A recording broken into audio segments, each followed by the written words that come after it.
Living Proof New York Artist Edition Number 2, available now. Forever Young and Crazy documents the life of OJ FYC, an iconic graffiti writer from the Upper West Side of Manhattan. As a New York City youth raised within the graffiti scene of an early New York with its crime, self-discovery, drugs, fighting, joy, and violence. Forever Young and Crazy, a 138-page book, now available exclusively on our Patreon, shipped to our members for the month of October 2024. Coming from a troubled home, OJ was separated from his mom at age 4 and transferred from foster home to foster home, dealing with abuse at each one. Finding a sense of freedom and relief within graffiti, his approach to graph in sheer volume had him surpass many from his era. This book contains original writing from OJ regarding his relationship with JA1 Ecstasy, a tribute to the life of the late great Kes 5 YKK, OJ's bond with the legendary Andy Kessler, rest in peace, FYC crew history, as well as photos from the private collection that OJ has amassed over decades of graffiti writing. Forever Young and Crazy by OJ FYC, Living Proof Artist Edition Number 2, patreon.com/livingproofnewyork.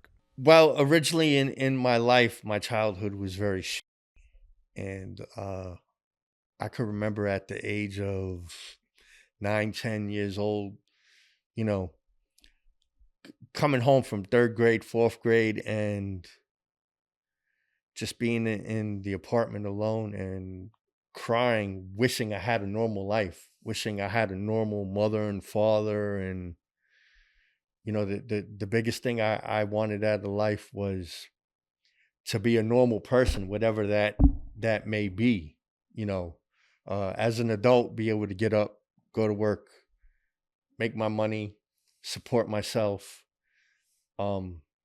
within reason, whatever I want, be able to go out and get it.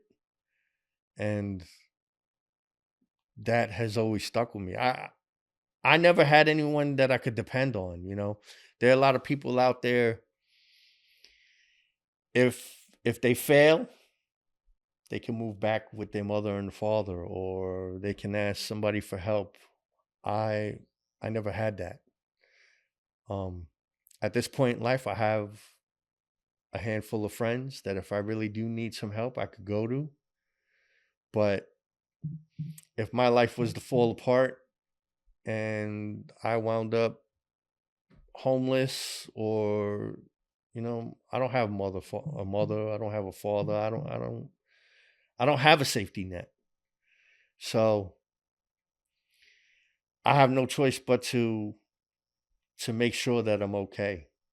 I mean, look, some people look at it as like it being amazing, remarkable, but it's what all of us are supposed to be doing. You are supposed to learn from your mistakes in life to make sure you don't make them again, push forward.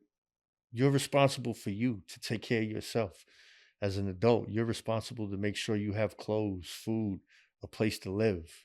It's no one else's responsibility.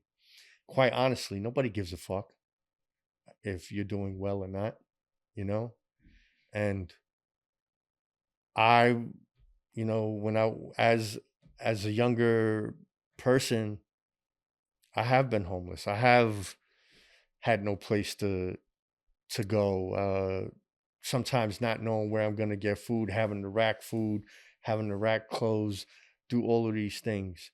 It feels good as an adult to be able to work and make the money and be able to buy whatever it is that I want or need, So that's priority over everything in life.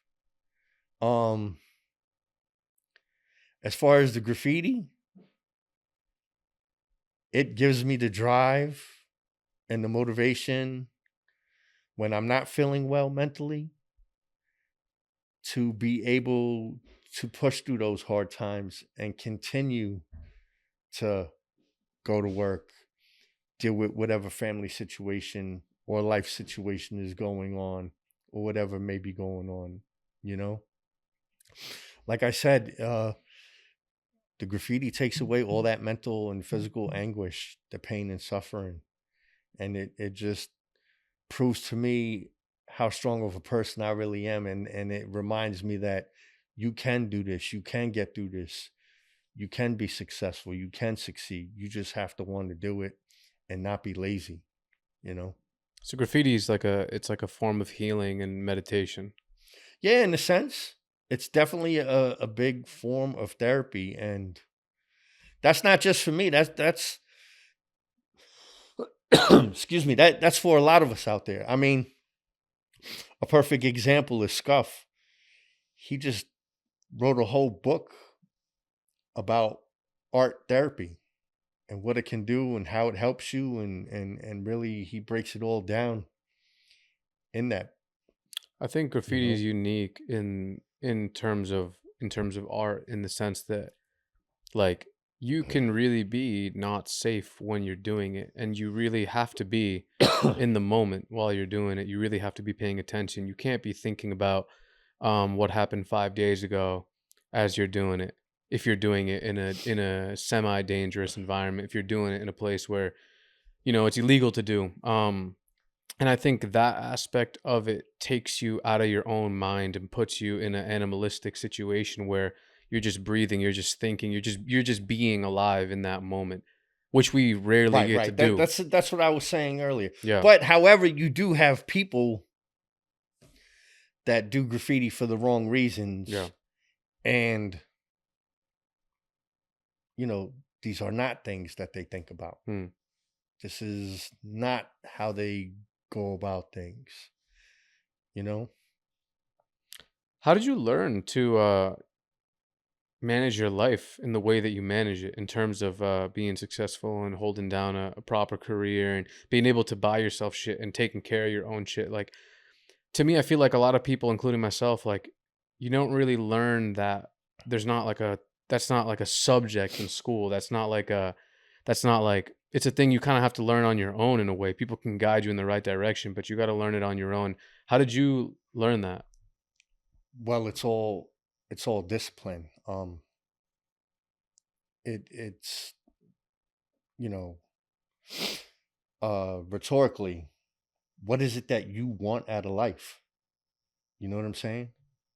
How motivated are you?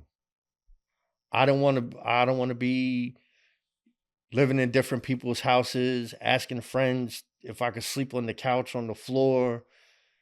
I want my own shit. Um, Here's the thing, right? So you're living your life right now, and whatever job you may have, you lose that job, let's say, right? Now, I can't tell you how long it would take to get another job, a week, a month, 6 months, a year, 2 years. But that's all based on how many times you try. If you go out and you fill out 10 job applications a day, eventually you're going to get a job. It might not be the greatest job, but you wind up with a job. Build some more skills, figure out what it is you need to do to get to the next level, and then you apply for another job. It's all about application and determination. It's numbers. The more times you try, the more times you fail, the closer you are to succeeding and winning. The key is never to give up and to keep pushing forward. You know, if you only knock on one door and they don't open and you don't knock on any other doors, you're left out in the cold. But if you knock on every single door you see, eventually one of those doors is going to open for you. So it all boils down to who you are as a person and what you want out of life. And I want the most out of my life that I could possibly make for myself, for my kids, for my grandkids. Especially when you have children, you have to set an example for them. You have to be a role model. Do you can't tell your kids, do as I say, not as I do, because that just doesn't work, you know? And being a bad parent doesn't always, for me, in my case, I didn't have a good role model as parents. And fortunately, in my case, I was able to use that to see what I do not want to be. But that doesn't work out all the time like that. That works out few to none, you know? So if you want your children to be successful, you have to teach them to be successful. You have to continuously keep pushing them, even when they fight you back and they want to be lazy and it causes arguments between you and your child. You have to keep trying, because at the end of the day, you brought this child into the world. You're responsible for this child to be a productive person in life, to do the right thing, and for them to be able to manage themselves when you're not here. And if they have kids, you need to provide them with the tools to be a good role model for their kids, you know? So with all the things in life, when the pandemic came, it gave me a lot of time to sit back and think about things, you know? And shit happens in life. We all go through things. Those things that happen to us in life are so that we can learn and move forward and become better people. How you handle it is what the outcome is. When something bad happens in life, it already happened. You can't go back and change it. It already happened. So what are you gonna do? You're gonna sit there and you're gonna bitch about it and you're gonna go complain. You're gonna drown yourself in that problem. The longer you sit in that puddle of problems, the deeper you're gonna fall. The more you're gonna drown. But if you can gather the strength to pick yourself up and say, yo, you know what? I fucked up. I apologize. This is what I did wrong. With everything bad, there's something good in it. There's always a silver lining. Figure out what good came out of that situation and focus on that. Because what you think in your mind, if you're stuck on negative things, if you're like, oh, why me? Bad shit always happens to me. I can't get a break. Like, what the fuck? Then that's going to be the story of your life, and bad things are going to continue to happen over and over and over. But if you can change the way you think about things and say, yo, you know what? Things will get better, and pay attention to the cycle that's going on and just stay with a positive mind, I guarantee you things will change for the better, because you manifest what you think. It's all about the energy that you put out in the world. If you're a negative person, you're going to continuously attract negative things to you. But when you're positive, then everybody's going to want to be around you. Everybody's going to want to help you. Everybody's going to want to share that energy that you give off. How did you manage to shift your mentality and change your thinking into seeing the things that happened to you as like the seed for later success and later adaptation, and having a good family and learning what you learned, adapting it to this situation? Well, like I said, I sat home like everybody else for a year and a half during the pandemic, and I had a lot of time to think about things, and I was tired of being like, yo, what the fuck? Why me? Why, like, I already been through so much bad shit in my life. Like, can I get a break?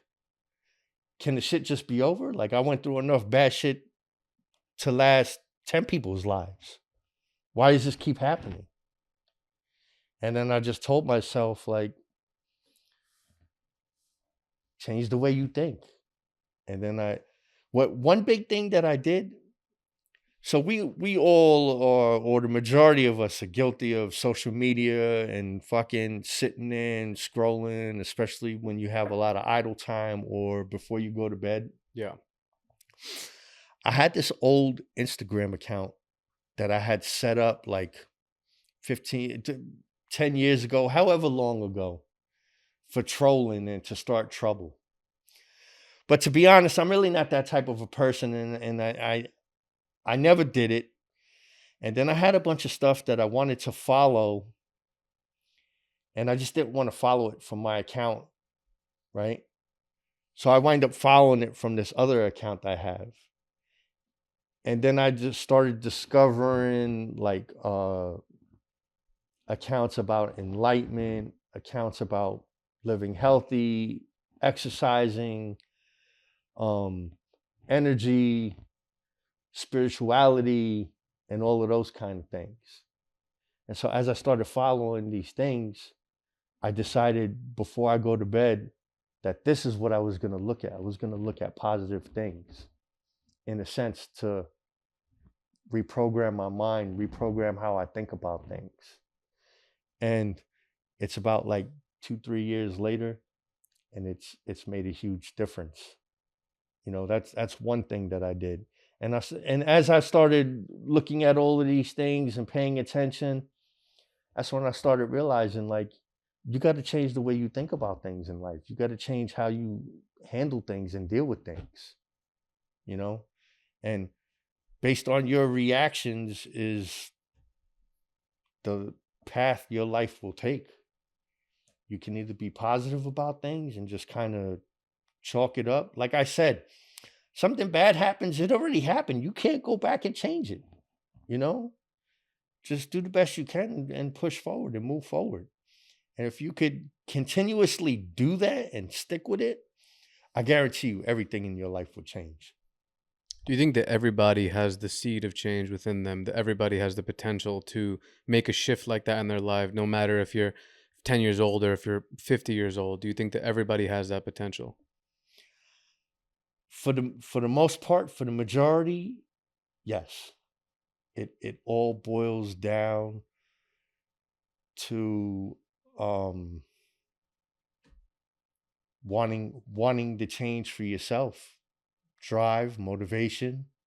If you don't have drive, if you don't have motivation, then you can't do it, you know? So if you can't change your thought process, your mind, how you think about things, then you can't change your life. What is your version of success? What does that mean to you? Being legitimately happy in life. Money doesn't equate to success. You know, for example, look at Donald Trump. He has all the money in the world, but he's going through all these charges and court cases. Who knows what the outcome is, but it's got to be stressful. Better example, look at P. Diddy. He has all the money. He did, you know, according to most people, he's stupid successful, more than most. He can't even make bail to get out of jail. You know, the most important thing is peace of mind. You don't need much. You just need to be able to feed yourself, live, have a place to live, you know, be able to take a shower, things like that. It's crazy because sometimes peace of mind can be the hardest thing to achieve. It absolutely is. Doesn't matter. Like, you could have everything you think you wanted and you think that you need, you have it. And then you start realizing, holy shit, I don't even have fucking peace of mind, dude. Well, in this day and age, social media is fucking undoes all of that. It confuses your mind. Especially if you're young. Yeah. You know? I mean, it confuses your mind and just feeds you shit that you don't need to be looking at. You don't need to know what everyone's doing in all moments, and people don't need to know what you're doing at all moments. And you shouldn't feel like you even want them to know what you're doing at all moments. Like, privacy is a luxury. Yeah.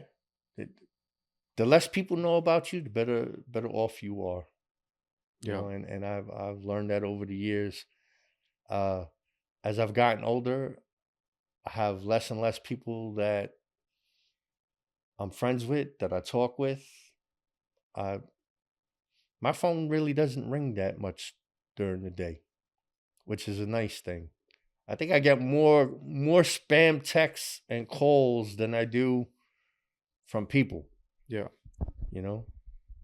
How do you think that coming from the era that you came from, a lot of people would consider it one of the golden eras of street graffiti, to the era that we're in now? How do you think graffiti's changed? I mean, I think that even in the past 4 years of when we last talked on a microphone to now, it's changed even just in 4 years. So yeah, what do you think about that?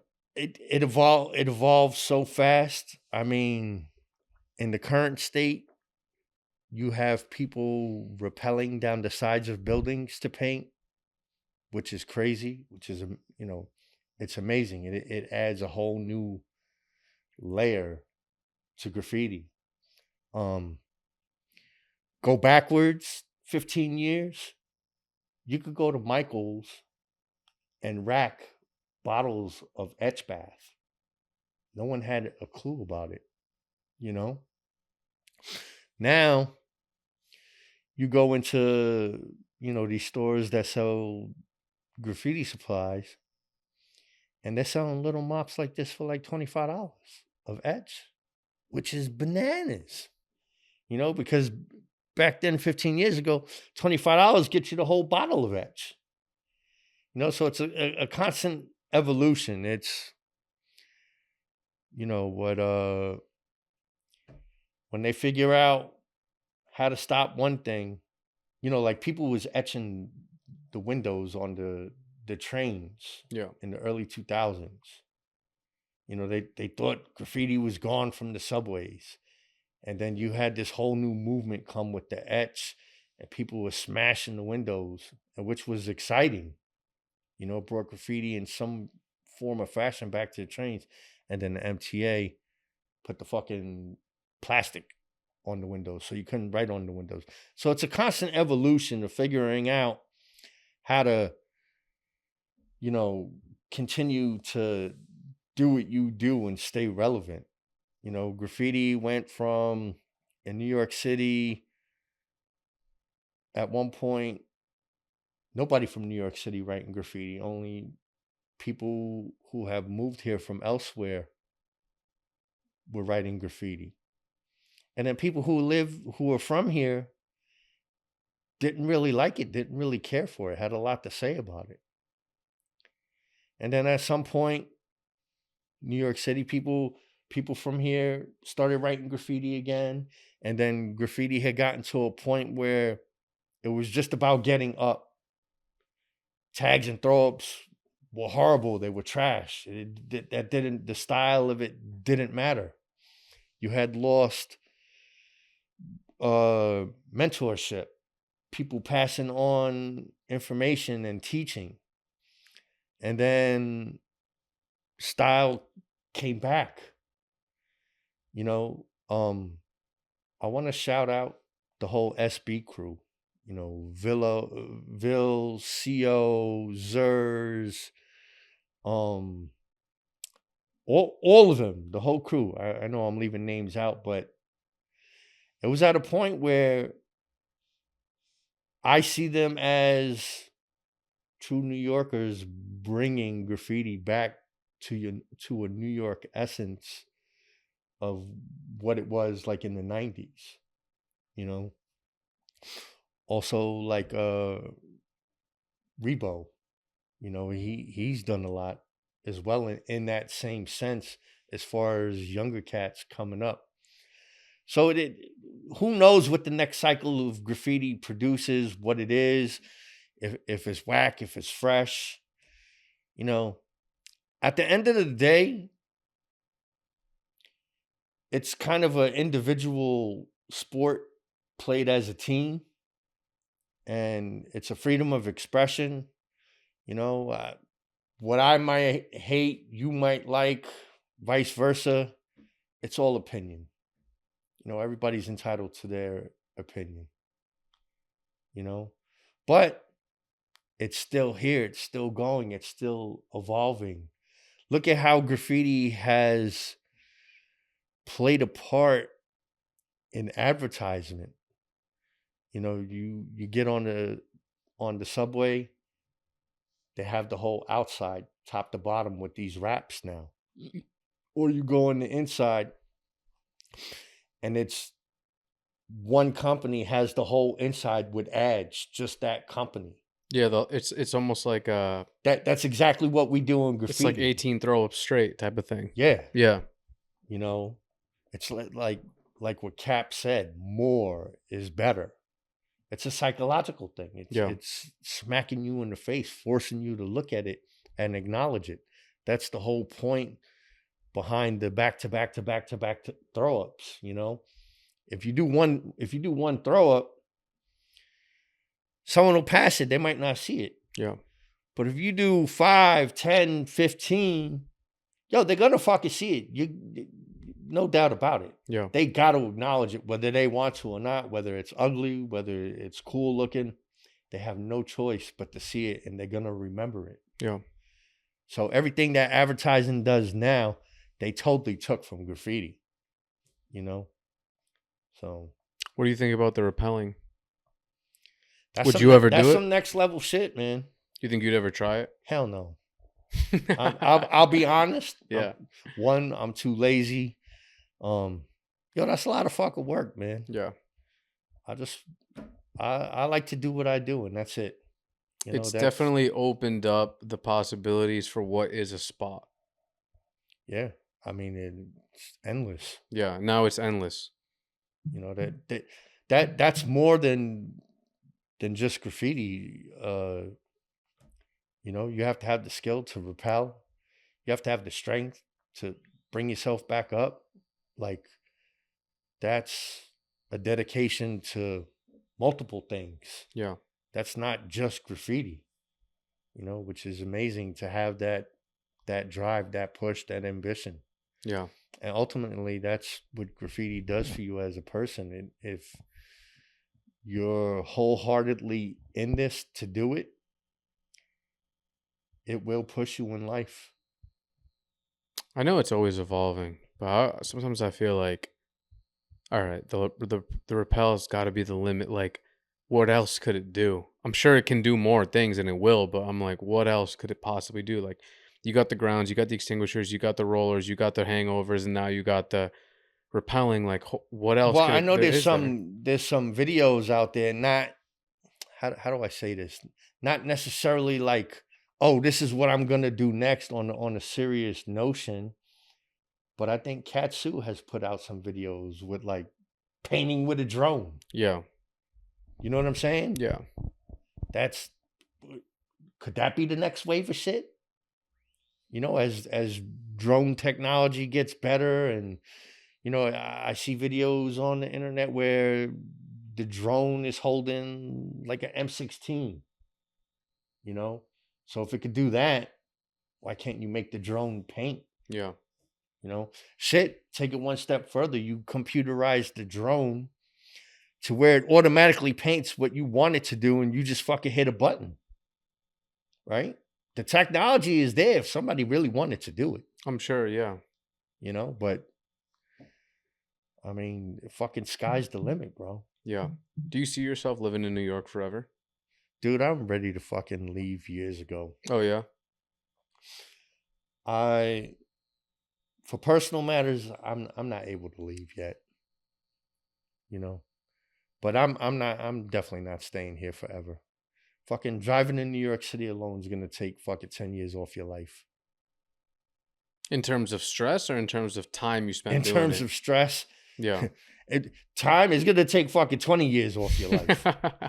You know what I'm saying? Yeah. No, but stress wise, man. Yeah. Like who wants to fucking, you know, you come home.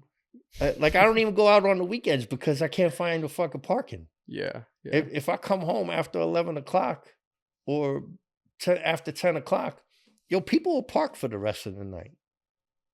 You know, You don't want to move your car because you don't know what's going to happen when you come back. Because you might not get a parking spot.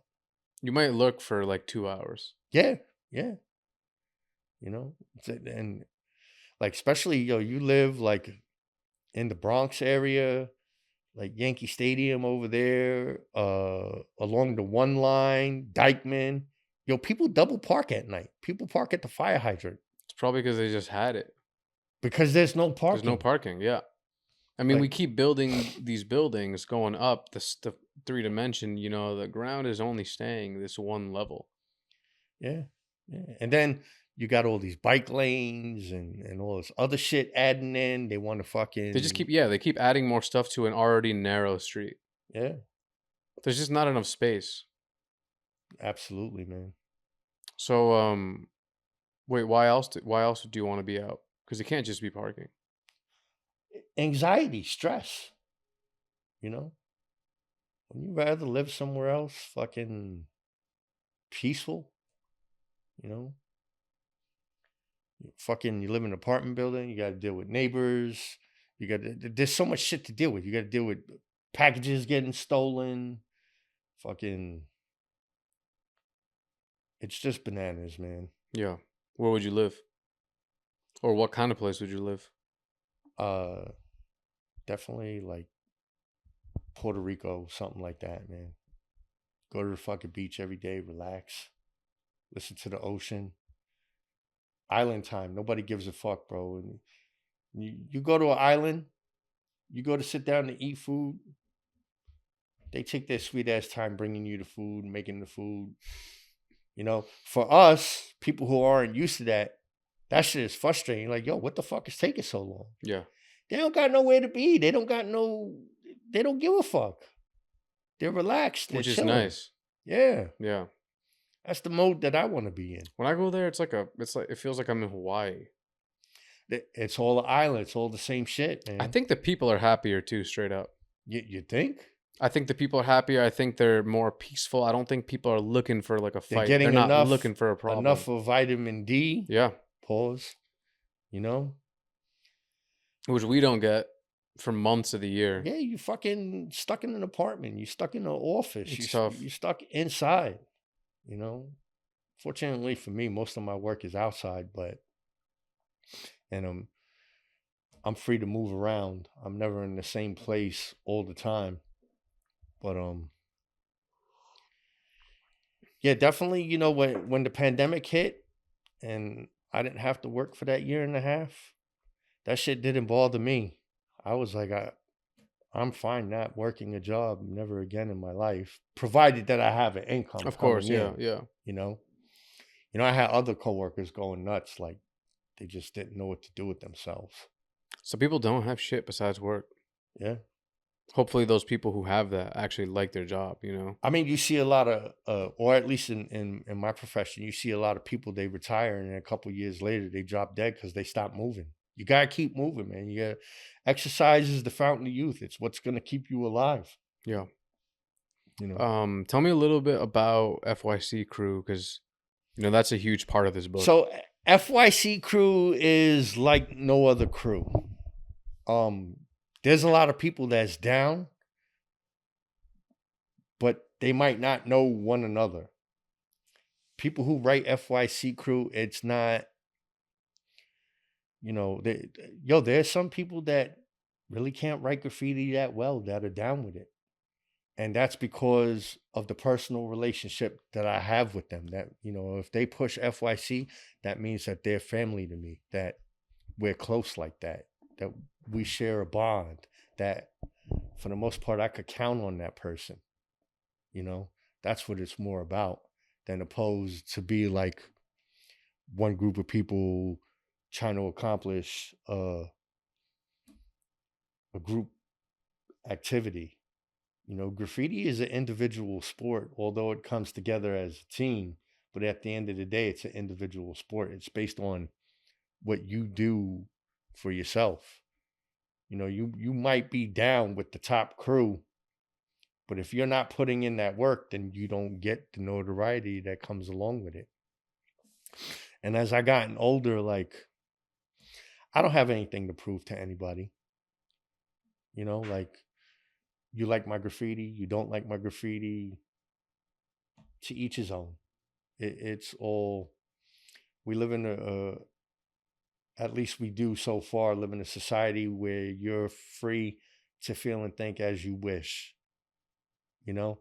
So if people want to judge me for who's affiliated or who's attached, you go right ahead.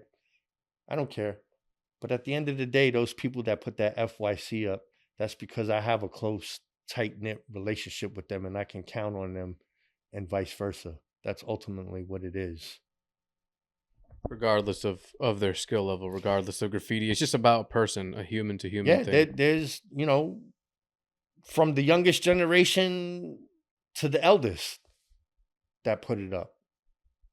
You know, we have to teach the younger people. We have to educate them. We have to Give them structure if we want this to still be here and prosper and grow in the right direction. So when I come across young people, I try to do that. There when I was growing up, there wasn't a whole lot of people that did it. It was hard to usually you found that structure within your neighborhood Mm-hmm. and someone let you in and then showed you. This day and age, a neighborhood is a thing of the past. It doesn't really exist too much. Growing up on the weekends, you go to the schoolyard and all your peers would be at the schoolyard and you play games. You gravitate to who has the same interests, in this case, graffiti. You learn from them and you grow, you know? So, What do you mean by a neighborhood doesn't exist anymore in this day and age? what do you see kids really outside playing? You would like, I lived on the Upper West Side. Every day on 77th between Broadway and West End, there was about 7 of us that lived there, and we was always there playing. Whether it was stickball, skellies, or whatever it is, or riding bikes, riding skateboards, or we go to the schoolyard after school or on the weekends. It was open. It was a playground. We'd come together as kids and play. We look forward to going outside and playing. You played manhunt, you played tag, you play hide and seek, you play It's like community. Yeah, exactly. That doesn't really exist anymore. Yeah. You had a corner store that most likely watched you grow up. The doormen in the buildings on the block, they knew you. They watch you grow up. There was some form of community. When they say it takes a village to raise a child, these were the people. When I lived in the Upper West Side, I could walk into almost any store on Broadway and I knew the owner. I could get a sandwich without any money if I needed. I could get milk and pay later, these kind of things, because they knew who I was. They knew I would come back and pay for it later. Now everything is chain stores, Walgreens, CVS, Target. Can you imagine going into Target and being short 50 cents? The person at the register is not going to be like, yo, don't worry about it. I'll let you go. Come back later and give it to me. They're going to make you put back an item. So the times have changed. People are different. The country's different. The world is different. They're just kind of becoming more greedier and greedier and separating all the different classes of life. They're growing further apart instead of growing closer together. As far as success, it's becoming harder to live. Yeah, especially in New York. Such an expensive city, and the space you get is so small. And Yeah. then, like, depending on what area you're in, people are moving in and out every year. So how do you get to know people? How do you get to form long-standing relationships with your neighbor? You're not going to, because they're going to be gone in like 11 months. Well, people don't. I mean, look, they say New Yorkers are rude and there's too much going on to pay attention to every single person. Yeah. But when people do stop and talk, it's amazing. Like a lot of times when I'm in Puerto Rico on the west side of the island, you be in the water at the beach and then you're talking, next thing you know, you're talking to someone else that's from New York and the conversations are amazing. Um, it's just all these people that have moved to New York, and it's kind of, they've brought their culture with them from wherever they moved from and kind of changed how things have become. I think like it kind of all started, and this is just my view, my opinion. I could be very wrong, but it's how I see things. When Giuliani became mayor around that time, you had the show Sex in the City, you had the show Friends, just kind of starting out. Those two TV shows kind of depicted New York City in a light that was not yet here.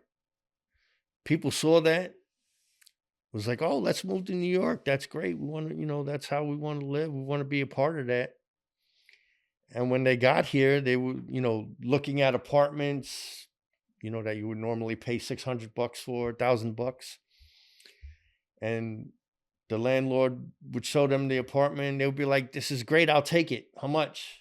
And now the landlord is changing the price of rent and the rent's going up. And then they start bringing more of these chain things that are from their area here, their comforts. And it's just kind of whitewashed the flavor of New York, so to speak. Yeah. If you would, Yeah. For a long time, I was very mad about it. I was very upset about it, but it's to the point, like what I said before, there ain't shit I could do about it. So I can't be mad about it anymore. You just got to adapt and overcome and keep it moving and to survive. In the book, you wrote a little bit of an introduction on your relationship with Kez 5, rest in peace, and just what kind of person he was, and just a little small memory that you guys had together. So I talk about one instance. The sequence of photos in the book is from one of the most amazing nights out painting that just was not planned. It just kind of all came together. Kez randomly called me up to hang out. I went to go meet him. We were chilling. Then he was like, let's go paint. And fucking Kez was kind of scrambling to get all his shit together, so to speak. Like, it was still kind of warm out. And I believe he was wearing flip-flops. And we were like close by one of his friend's house, and he was calling his friend to get a pair of sneakers. And then I'm not sure. I think I called Left to come hang out because I had that particular spot in mind. And this is before jetpacks. Nobody was using jetpacks yet. I don't even know if they were made yet, really. I had a lightweight 6-foot folding ladder.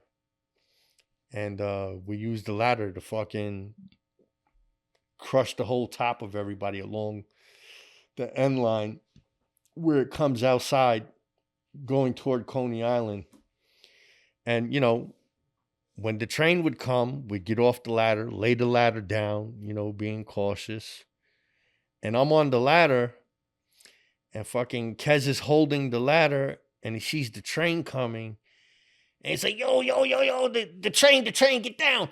And before I could get down, he fucking snatched the ladder out from under me. And it was kind of like in the fucking cartoon where I was like in the air for a second before I fell, and then I just fell. Luckily, it was all grass and shit. But in fucking typical Kez 5 fashion, he's always doing something crazy or bizarre or weird. And we were probably painting that spot from like 2 a.m. to 6 a.m. when the sun came up. And it was dope. I don't know if a lot of people, my point of view, my perspective on Kez 5, he definitely was a menace to his friends and the people closest to him. He rubbed a lot of people the wrong way, but I saw him as someone fucking brilliant, like Picasso or somebody. Like, if you listen to what he said, but you didn't hear him, you would be like, yo, what the fuck is this guy talking about? Like, it don't make any fucking sense. It's just nonsense. But if you really took the time out to think about half the shit he said, it was brilliant.